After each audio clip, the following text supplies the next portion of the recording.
Hey everybody, this is Joe Whitty. I'm back again for the third session of the Leader Ladder. If you missed the first two, go back, check them out. Today we're going to talk about a lot of common complexities around this Leader Ladder. The first one I'm going to start with, which is building a culture of mentorship. So a friend of mine works at a company called Power Home Remodeling Group, Power HRG. And what's pretty cool is that 90% of their executives all started out at entry level of this company. So how did they do this? Was this an accident?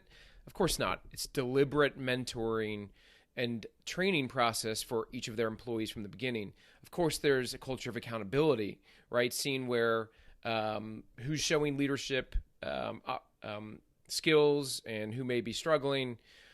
But every single person in a management position is expected to groom the person below them to take their job. Can you imagine? It's like, hey, I'm going to show you how to take my job, how selfless and the amount of humility that takes. So the analogy I think of is we think of, again, this ladder and the rungs, literally people pulling people up on the ladder. The opposite of that, of course, is kicking people off the ladder. And one of my favorite Dr. Seuss books is called Yertle the Turtle. Don't know if you've read it. Hopefully you have, but it's a great symbolism of this little tyrant turtle that steps on the backs of all these other turtles because he wants to get to the top. He wants to see higher and further than everybody else. Eventually, this giant stack of turtles collapses underneath him, and here he is sitting in the bog, and everybody's angry with him. So a good analogy for how using fear and dictatorial tactics and creating a culture of cutthroat and based on fear is not sustainable. It's not sustainable in recruiting. It's not sustainable in retention. And ultimately, that is a problem. So where does this culture of mentorship start? Well, obviously, we want to start at level 7, the CEO and the board. They're the folks that have to say, hey, listen, we want to create a culture of teamwork. We want to create a culture where we're training people. And not only is it just a culture, it's your job. And evaluate different managers on who's getting promoted. And so thus, we're going to be paying really close attention to who we're hiring and how we train folks. But in essence, really anybody can have this culture of mentorship mindset on any rung of the ladder. So there are some different regional managers I work with, and we talk about building that within their environment so they can promote others within and create this team environment. And it's a much, much healthier environment for everybody, and people are generally happy. So that is the culture of mentorship. Another challenge is what I like to call the middle rung conduit. So oftentimes people joke about middle management, how it can be a graveyard for leaders and managers, and sometimes it can be if you apply the Peter principle, which we talked about in the first session. But the reality is that middle managers, the management director, VP level, have a really tough job. And the reason why their job is so difficult, if you think about it, is they have to get the vision and the directive from the executive team, process it, turn around, and make sure that people below them can understand those strategic visions are put into tactics. And in addition to that, they also have to listen to the challenges that are happening on the ground and in turn deliver those messages up in a way that the executive team can understand and say, how do they need to change the vision? How do they need to change the culture? How do they need to change the technologies that are currently in place that are going to help the company move forward as fast as possible? So oftentimes I'll coach different leaders who are really good at building their team, but they get frustrated with the executive team and can be defiant because they're oftentimes a dominant personality. Other times you may hear about certain managers that the executive team loves, but their team below them can't stand because they're just not relating to them or listening to them. So making sure we're communicating both ways is challenging and important, and we have to figure out how to make sure we're conveying those messages in ways that they're heard. Another significant challenge is climbing down the ladder and why it's hard. So oftentimes in the startup community, you'll hear, hey, we just hired a former SVP from IBM or Microsoft. We're really excited. This guy was ahead of sales. And 2 years later, they're wondering why it's not working.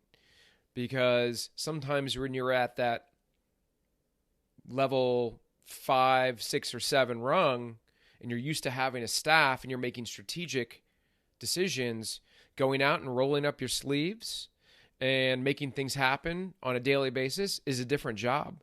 Some people can't adapt to working with large teams and having a sliver of the business to suddenly having to wear lots of different hats and having to manage at a lower level. So one thing that is really impressive, if you think about the Bill Gates, Michael Dell, Jeff Bezos of the world, they started their companies and grew with it into multi-billion-dollar organizations. And that is, of course, extremely difficult to do. And that's why there are multiple books written about those folks. But they adapted as they in their case, and which is interesting too, is they didn't necessarily climb the ladder. That ladder grew beneath them.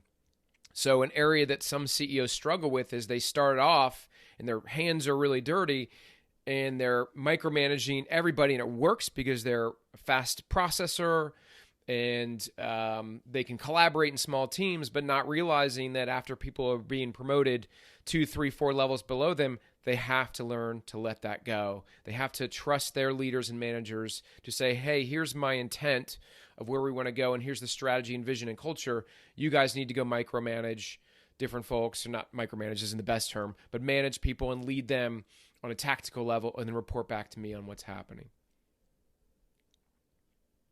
Another area that I want to touch upon is just as we're building our organizational leadership up and down the leader ladder, how we really need to be deliberate.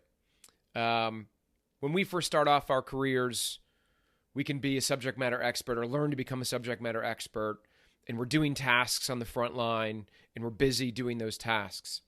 And as we get promoted, sometimes we head in one of two directions, which neither one is very good. Either we suddenly say, oh, I've got all this free time because I have people down reporting below me who are doing all this work, and we may let our foot off the pedal and kind of kick our feet up off the desk. The other route that people go is because they don't know what they're supposed to be doing in this new leadership position, they go back to doing those busy tasks they did before, and oftentimes micromanaging or doing somebody else's job for them, which can undermine that individual who just suddenly doesn't feel value. So neither approach, of course, is optimal. They're suboptimal. But what we need to realize in these new management leadership roles, and this goes up with each new rung, that we have to do things like have meaningful and productive meetings that are timely and you're getting feedback. And that's a skill, right? We've all seen and participated in unproductive meetings where one person's maybe talking for an hour, or people go and people are looking at their computers or Snapchat or something, and you come out of them and say, that meeting was useless. Doing things like running a meeting, collecting key performance indicators, providing training for your team, listening to what's going on, and then creating messaging so that information can be passed up to the executive team takes time. So once we realize that leadership is very deliberate in our approach, and then we need to identify certain potential pitfalls and address them before they become a problem, and that we're grooming leaders who report to us to continue to grow and become better people and giving them tools, then suddenly we realize, wow, being a leader takes time. And the things we did before are not necessarily the same job we have now, even though we're in the same place, same mission, same people, and same customers and same competition. So I just want to leave you with this final thought on the series on the leader ladder. As you're moving into this new role, just remember, leadership does take time. It takes time and effort to lead. And a lot of that time includes listening, observing, and just taking time to think strategically on how you can motivate your team to work with you. The beautiful part of leadership is that it's a tremendous challenge. It's also a lifelong journey. So enjoy the journey. Thank you so much for joining me. Again, I'm Joe Whitty with the Velocity Advisory Group.